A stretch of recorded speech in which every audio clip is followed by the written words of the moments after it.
What up, y'all? I'm gonna try to make this quick, do my quick little 3-week update because these last videos been like super lengthy. So we're gonna try to keep this one cool and under like 10 minutes. So what's been going on? How y'all feeling? How am I feeling? I'm good. I'm great, actually. I feel really good today. I was supposed to do a week update. I was gonna do weekly updates, but here we are in week 3. I'm officially 3 weeks post-op today, like Friday is my week turnover. So I'm officially 3 weeks. Yay. So far 3 weeks post-op, I am 14 pounds down. I didn't weigh myself today, so it could be more. So approximately 14 pounds down post-op. Let's start just in chronological order. The first week, coming home from surgery, pain levels, not so bad. Like, I was sore. If, like everybody say, it felt like you did a bunch of sit-ups. It didn't even feel like that bad. Like, sit-ups might be worse than that. Because I just felt a little sore sometimes. Maybe getting up and sitting down, doing strenuous activities such as getting up and sitting down. I was drugged up. I had my oxycodone every 6 hours, as well as Tylenol every 4. So I was fine. The first week was okay. The worst thing about the first week, for me personally, was the stuff that makes you hungry. It's called ghrelin. I'm gonna try to spell it out. I'm gonna Google it so I make sure I spell it correctly. But that's the hunger feeling, the gland or whatever that makes you hungry. And that boy, I don't know if it was dying or it felt like neglected or something, because my boy was going off maybe like 2-3 days post-op. Every 2 hours I had to eat. I had to drink a shake. I had to do something, because every 2 hours my stomach would contract. Like, you know, when you be starving hungry, I was starving hungry like every 2-3 hours. It was like having a newborn baby and they start crying in the middle of the night and you wake up in the middle of the night. I wake up at 2 o'clock and I wake up at 4 o'clock and I wake up at 6 o'clock and I'll have to eat something, eat something. At the time I was on liquid. So I had to drink a shake, had to drink another shake, had to drink another shake. Food was so irritating. Like, that was so tiring. I might not have been so tired of shakes and tired of liquids if it wasn't for that ghrelin, because I was hungry all the time. And it got me to the point where I was like, and I didn't feel much pain. So I got to the point where I was like, well, did he even cut me open? Like, what is going on? Why am I hungry? Because everybody always says like, oh, you won't really feel hunger anymore and you have to schedule your eating times and stuff. Like, no. My stomach was like, let's go. Pick up the pace. What are you doing? Oh, you sleep? You sleep? Nigga, we supposed to be eating. Let's go. Like, what is you doing? Game time, coach, put me in. Like, that didn't work out. Ghrelin wasn't having it. So I had to feed that sucker like every 2 hours, man. And that lasted the entire first week, the entire 7, maybe even 8 days. I had my first week post-op appointment 10 days post-op. So it was kind of subsiding once it got to that point. But once I got my post-op appointment, I got weighed. I had lost 7 pounds in those 10 days, despite my constant having to drink. But I was meeting goals every day. I definitely made protein goals because I was drinking a shake all the time, every single day, like all the time. So I definitely made protein goals that first week. I definitely hit water goals because I always sipped. I just had my hospital cup. It's over here. My hospital cup, it has the measurements on the side, so you know how much you're drinking, and I would drink these constantly throughout the day, refill it. So I was definitely hitting goals, so they were happy about that. They checked my incisions, they looked great. At that point, all I had was like surgical glue over mine, so the glue had started to fall off, so that was good, and they looked good. So and since I wasn't having any problems, I didn't throw up any at all, except for that first time when I first woke up in the hospital. But I haven't thrown up since then, and they were happy about that. I was able to keep everything down. my nurse had called the day after, day after my surgery, and she said to start mixing my shakes with like yogurt, stuff like that. So I got like the Greek yogurt, Oikos 000, the bomb.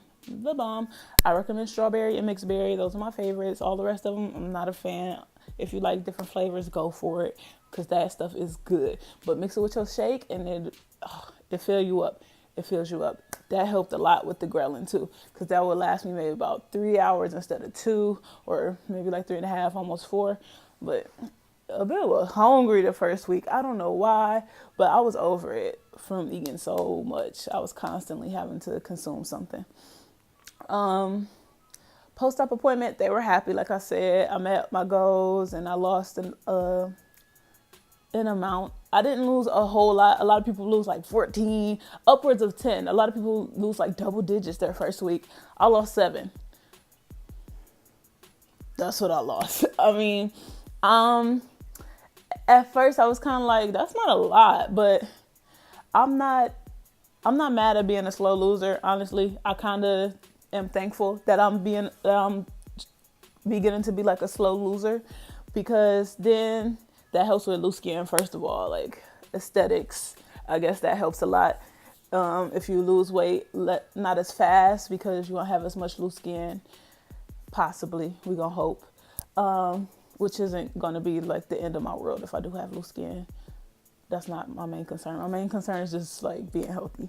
So, and I really want to make this a lifestyle and change the way I view things, and adapt the lifestyle of like working out and eating healthy. I really want to make this a lifestyle. So I think being a slow loser helps me to really stick to my guns and really change the way that I think about food and all that. So following my week post-op appointment, they allowed me to do soft food / puree, which counts as phase 3 for my hospital, which means that I can do the traditional puree foods, baby food, mashed potato texture stuff. But, and then I can also do, as tolerated, soft food. So soft protein, chicken, regular meats, beans, stuff, cheese, stuff like that. But I just can't have any vegetables, which is killing me because I really want a salad. No vegetables / fruit, really. I can eat applesauce though. No carbs, like no potatoes, grits, grains, stuff like that. I really want some oatmeal. Can't have that until like phase 5. So it's a long time before I'm gonna have some grits or some oatmeal or something, or bread or anything like that, which is good, I guess, because got to keep the train moving. Week 2, I started puree, soft foods, obviously. I was so excited because I was tired of drinking so many shakes, because I had to keep drinking those first few days, that I was over shakes. I was done. I didn't want to see another shake. I didn't want it. So I'm like, I'm a smash this puree, soft foods. I'm going to make sure I reach all my protein goals every day. We're going to make this happen. And I was so excited because when we left the appointment, I went straight to the grocery store, bought all the tuna they had and all the salmon. And my mom makes some bomb tuna fish. Like, she makes tuna fish every single week, tuna fish salad. And it's so good. So I was like, you got to make me some tuna fish and it's going to be good. And everybody's like, yeah, we're going to have tuna fish tonight. It's going to be great. And then, bruh, do you know they fried some chicken? It made me some tuna fish. It fried some chicken.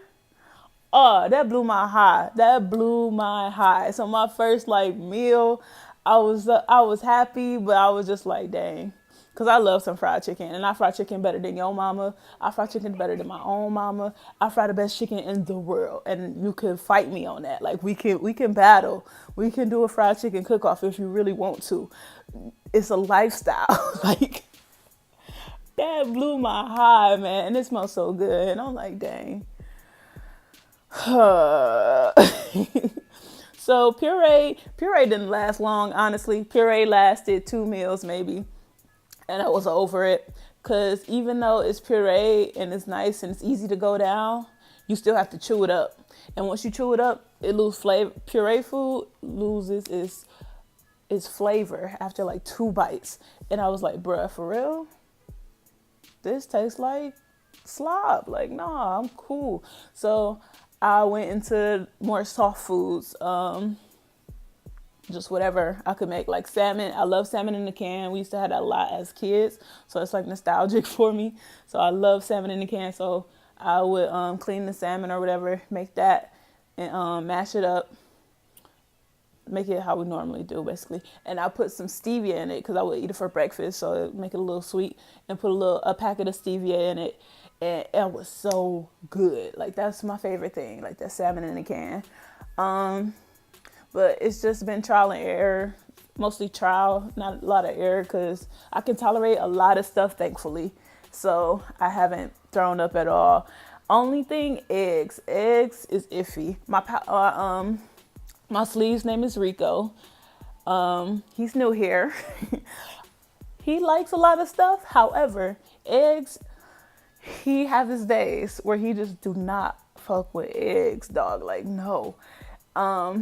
One day I usually have like, I fry, like saute, whatever, a piece of turkey lunch meat, just one piece, because that's like good protein and it's thin and it's easy to chew. So I would do that, and then I would fry an egg and just sit that over that and and cut it and let the yolk run. It's like a fake Benedict of some sort. I don't know. It made me happy. Okay. It was food, and I got to cook it. I love to cook. So, I had that for like 3 days. And then one day when I made it, Rico just decided he didn't like it no more. He don't like it no more. So it was coming down, and usually my full feeling, my full, Rico, he poked me in my back, and I could feel it like in the very middle of my back. I feel like a poke, and it's just like it's just a poke, and it keeps happening until you stop eating and you relax. When he decided he didn't like that egg, as soon as it went down, he started punching.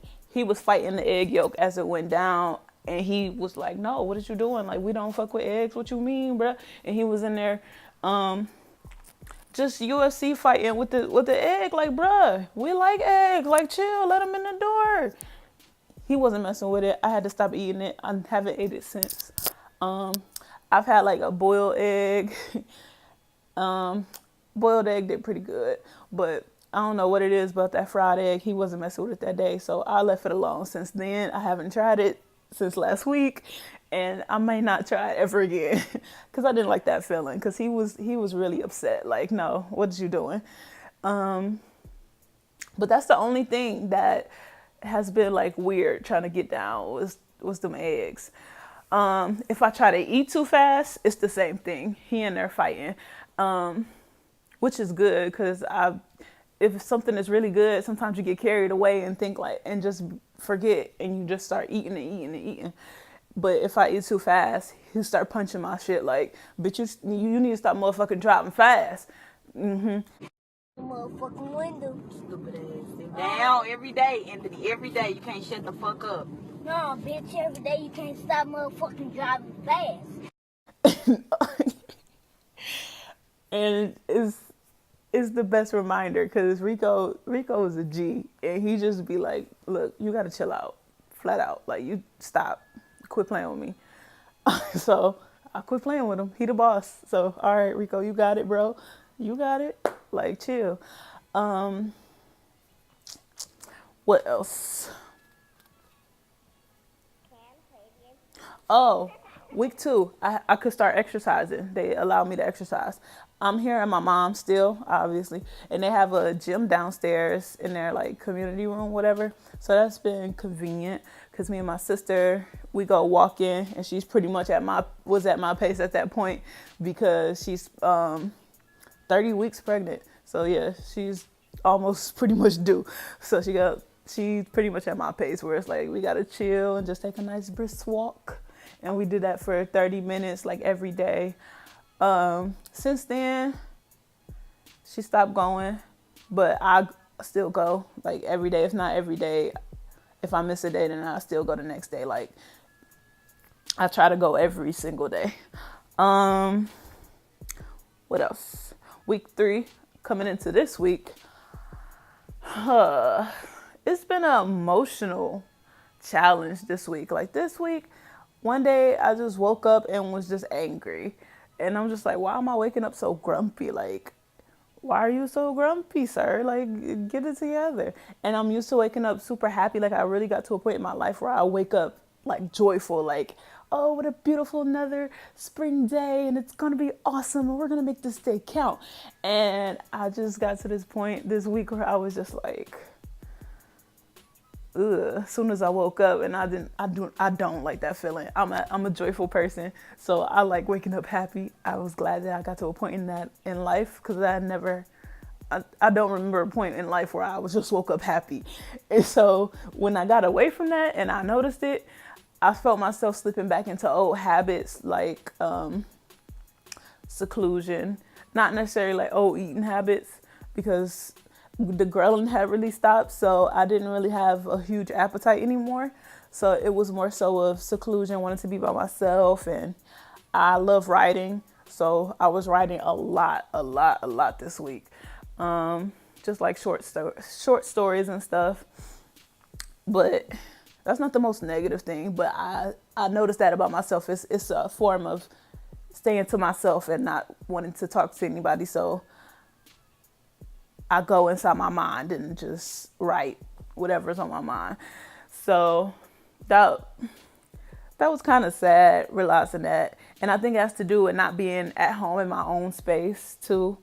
So I think it's time to go home. It's almost time to go back to work, so I need to go home so I can get back into my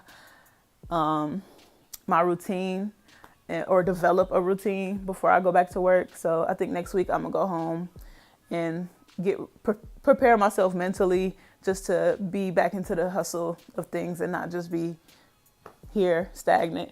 But it has been a blessing to be here because a lot of my family live here in this building, not just my mom. So it's been a blessing just to have some type of company sometimes. And if you want to get away, you can get away. If you want to leave, you can leave. But then you also have your own space, kind of, where you could just be secluded. That lasted maybe 3 days. Now I feel great. And I think that has a lot to do with just really getting into the gym this week. Like I said, my sister, she hasn't gone as much. She's 30 weeks, so she gets tired. So I leave her alone. And I usually go like 11 o'clock. I go down to the gym, and I just been like really trying to push myself, and it feels good. And it's developing a real like gym addiction, which I wanted. I wanted to feel like, yes, I need to be in the gym. Like I wake up happy. And then the first thing on my mind is like, what exercise can I do today? Or can I go down to the gym right now, or should I just wait till later? Like I wake up thinking about working out, which is crazy to me because I never really had that mindset, but I like it. I got a list of stuff that I wanted to make sure I talked about.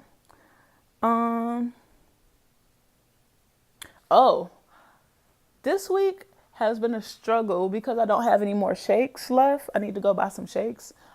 Of getting my protein goals. I know for a fact I'm not reaching my protein goals, and I'm barely making my water goals. I need to get back on track with that because I don't want my hair to fall out. I love my nails. I don't want them to fall off. I love my skin. I don't want that to fall off either. So I want to make sure I'm hitting goals. So I'm about to go actually right after this to the store and buy some protein shakes, so that I think I'm gonna do 2 shakes in a meal, or I might do 1 shake at least, just so I know for a fact that I got a head start on the day. If I do 2 shakes, that's 60 grams of protein. I'll use Premier, so that's 30 grams a shake. So if I do 2 shakes, I automatically know I got 60 grams at least. So then whatever I do extra is perfect, because then I'll be reaching like 80. But right now, I think I'm probably reaching like maybe 60, if that, like 40. Just because I don't have my shakes, and it's just limited resources, and not having a taste for anything. Like I bought the world's biggest lot of tuna. Like I was so headset, like I'm going to buy all the tuna they have. I bought like 12 cans of tuna. We made 1 thing, 1 can of tuna so far, and I don't want tuna at all. So I need to find some recipes for tuna. I think I'll make the tuna helper and just leave out the noodles and just make the tuna helper part. So I think I might get a box of that, like the Alfredo kind. That might be good. But I gotta try some stuff so I can make sure I'm getting this protein in. Like I said, I'm 14 pounds down post-op. My birthday is coming up, the best day in the world. It is exactly pretty much 5 weeks from now. It's December 6th. I want to be under 200 pounds by my birthday. That is my goal. A previous, like the lowest weight that I've been in my adult life is 297. Right now I'm 330. That I know of. I haven't weighed myself today, but I'm gonna say I'm 330. And my lowest adult weight, like I said, was 297, and that was like a happy weight, if you could say. So I really want to get down to that. So I really want to get down to 297, but if I just get under 300, then I reach a goal. If I get down to 297, oh, listen, I will be ecstatic. So I have 5 weeks to get that done. Now I'm at a rate of pretty much like almost about 5 pounds a week. In order to reach my goal, I need to lose like 6 or 7 a week. So that's good. That's motivation to keep going and to make sure I'm working out, make sure I'm reaching my goals. So I think that's attainable. I can definitely do that. If I'm losing 5, I can definitely lose 6 to get under 200. And if I could lose that 7, then I can get down to 297. So I think that's definitely attainable. I'm thinking about doing a diet bet. It's like this app or website or whatever where you could get like a group of people and you put in, say everybody put in $10 that they're going to reach whatever their goal is by a certain day.